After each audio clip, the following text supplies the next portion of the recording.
या मालिकेच्या आजच्या भागात आपण पाहणार आहोत जेव्हा तिलोत्तमाला समजते की राजकुमारला ग्रीटिंगची आयडिया सावलीने दिली होती, तेव्हा ती सावलीवर खुश होते आणि तिला आनंदाने म्हणते की आयुष्यात पहिल्यांदा तू काहीतरी चांगलं काम केलंय. आणि तिलोत्तमाचे हे वाक्य ऐकून सावलीचा आनंद तर अगदी गगनात मावेनासा होतो. ती रडतच तिलोत्तमाकडे पाहत असते, तर घरातील इतर सगळेजण देखील खूपच खुश होतात. आणि मग त्यानंतर तिलोत्तमा, त्यांची चारही मुलं आणि सगळेच जण एकमेकांना आनंदाने मिठी मारतात. पण हे सगळं पाहून अस्मीचा आणि त्या ऐश्वर्याचा तर चेहराच पडतो. त्या रागातच सावलीकडे पाहत असतात.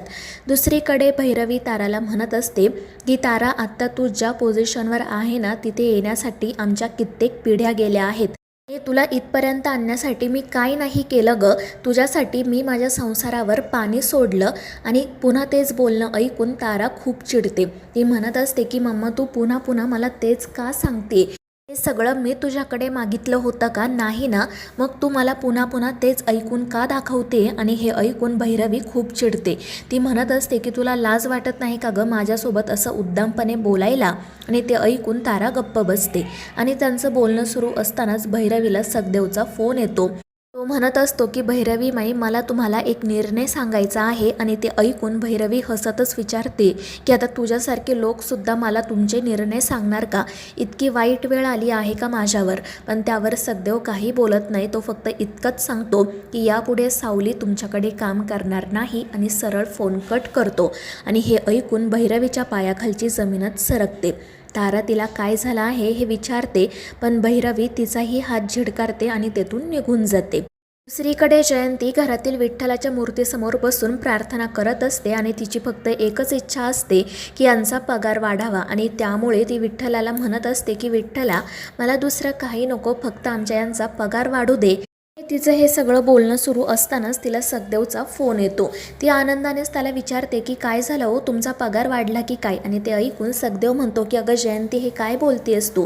तर जयंती भानावर येत म्हणते की नाही, मी तुमच्याच फोनची वाट पाहत होते, बोला ना काय झालं? आणि त्यावेळी सखदेव तिला सांगतो की जयंती, आनंदाची बातमी आहे, आता माझा पगार वाढला आहे आणि माझं कामसुद्धा बदललं आहे. आणि हे ऐकून जयंतीला तर आनंदाचा धक्काच बसतो.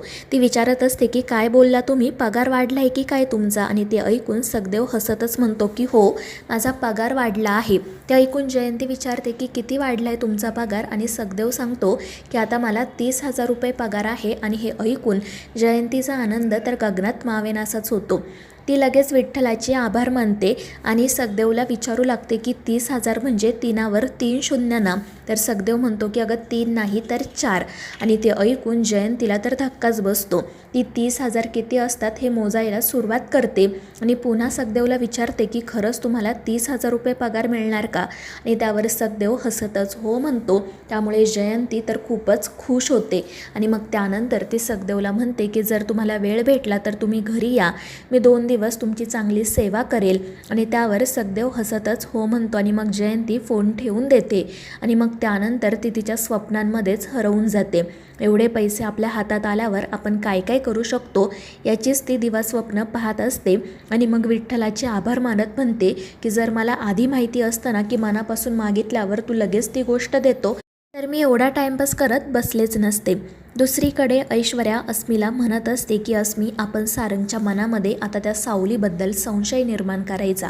कारण एकदा का माणसाच्या मनात संशय आला की माणूस राक्षस बनतो, त्याची बरबादी होते. मग बघूयात आपण सावली या सगळ्यातून कशी बाहेर पडते ते. आणि त्यावरती अस्मीही हसतच हो म्हणते. पण त्यांचं बोलणं सुरू असताना सखदेव त्या ठिकाणी येतो. तो ऐश्वर्याला म्हणत असतो की मॅडम, मला 2 दिवसांची सुट्टी हवी होती. त्यावेळी ऐश्वर्या म्हणते की मग आता तू तसा मेल कर, कारण आता तुझं काम बदललंय ना? पण सखदेव खाली मान घालतो. तर ऐश्वर्या म्हणते की ठीक आहे, यावेळी तुझ्यासाठी मी मेल करते, पण पुढच्या वेळी तू तुझं काम करायचं, निघ आता इथून. आणि त्यावर सखदेव हो म्हणत तेथून निघून जातो. अस्मी तिला विचारत असते की तुम्ही याला का हाकलून दिलं? तर ऐश्वर्या म्हणत असते की आता तसंही आपल्यासाठी तो महत्त्वाचा नाही आहे. जर तो इथे थांबला असता ना तर त्याने आपल्या कामामध्ये अडथळा आणला असता. मी तसाही त्याला 2 दिवस खोलीत बंद करून ठेवण्याचाच निर्णय घेतला होता. पण आता ठीक आहे, तो गावाला जातोय, ही गोष्ट आपल्यासाठी चांगलीच आहे. आणि ते ऐकून अस्मीही हसतच हो म्हणते. मग त्यानंतर त्या दोघीजणी काहीतरी ठरवतात आणि मग सरळ किचनमध्ये जाऊन सावलीची वाट बघत बसतात. जेव्हा त्यांना सावलीची चाहूल लागते तेव्हा मग ऐश्वर्या लगेच नाटक करत अस्मीला म्हणू लागते की अस्मी, तुला माहिती आहे ना, आत्ता सारंगसाठी तू जे दूध घेऊन गेली होतीस त्या दुधामध्ये गुंगीचं औषध मी टाकलं होतं. एकदा का सारंग ते दूध पिला की मग आपलं काम फत्ते होईल. आणि त्यावरती अस्मीही हसतच हो म्हणते आणि त्या दोघींचं हे असं बोलणं ऐकून सावली खूपच घाबरते. दुसरीकडे सारंग फ्रेश होऊन ते दूध पिणारच असतो, पण तितक्यात सावली धावत पळत त्या ठिकाणी येते आणि सारंगकडून तो ग्लास घेत बाजूला फेकून देते. आणि हे पाहून सारंगला तर मोठा धक्काच बसतो. तो सावलीवर खूप चिडतो आणि तिला विचारतो की हे का केलंस तू, पण सावली काही त्याला कारण सांगत नाही.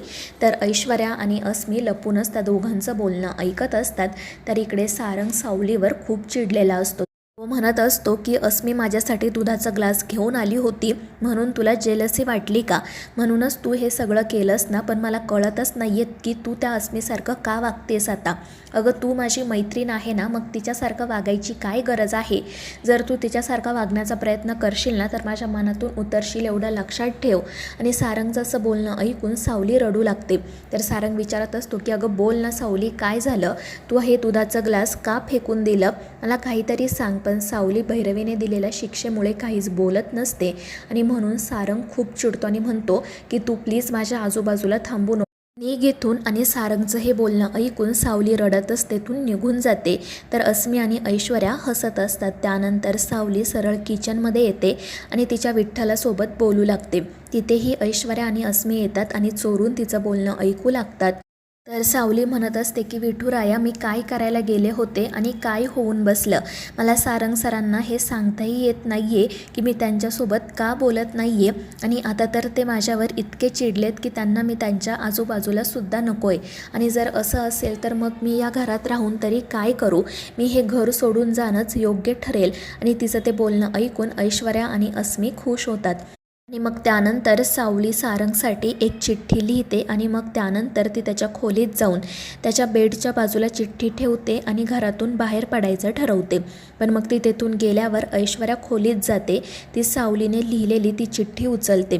त्यात सावलीने लिहिलेलं असतं की सारंग सर, मला माफ करा, मी भैरवी माईंना खूप मानते, आम्हाला गरजेच्या वेळी त्यांनी मदत केली, काही कारणांनी त्यांनी मला तुमच्याशी बोलायचं नाही अशा शब्दामध्ये अडकवलं, पण तुमच्याशी बोलायचं नसल्याने मी तुम्हाला सांगू शकले नाही. तुम्ही नाराज झालात पण तुमची काही चूक नाही, पण मी तुम्हाला तुमच्या आसपास नको आहे ना, म्हणून मग मी हे घर सोडून जाते. आणि ती चिठ्ठी वाचून ऐश्वर्या खुश होते आणि मग त्यानंतर ती त्या चिठ्ठीच्या जागी तिने लिहिलेली दुसरी चिठ्ठी ठेवते आणि तेथून निघून जाते. इकडे सावली रडतच घरातून बाहेर पडते. घरातून बाहेर पडत असताना तिला त्या घरात तिने सारंगसोबत घालवलेले सगळे क्षण आठवत असतात आणि मग ती घराचा आशीर्वाद घेऊन तेथून निघून जाते. तर मित्रांनो, या मालिकेच्या पुढील भागांमध्ये आपण पाहणार आहोत जेव्हा दुसऱ्या दिवशी सारंगला जाग येते तेव्हा सावली घरात नाही आहे हे कळाल्यावर त्याला धक्का बसतो. मग घरातील सगळेजण सावलीला शोधू लागतात पण ती त्यांना कुठेही सापडत नाही. मग सगळेच घाबरतात. तर दुसरीकडे सावली एका मंदिराच्या बाहेर झाडाखाली बसलेली असते. कुठे जायचं, काय करायचं हे तिला काहीच सुचत नाही. तर मित्रांनो, या मालिकेच्या पुढील भागांच्या अपडेटसाठी आपल्या चॅनेलला सबस्क्राईब करा.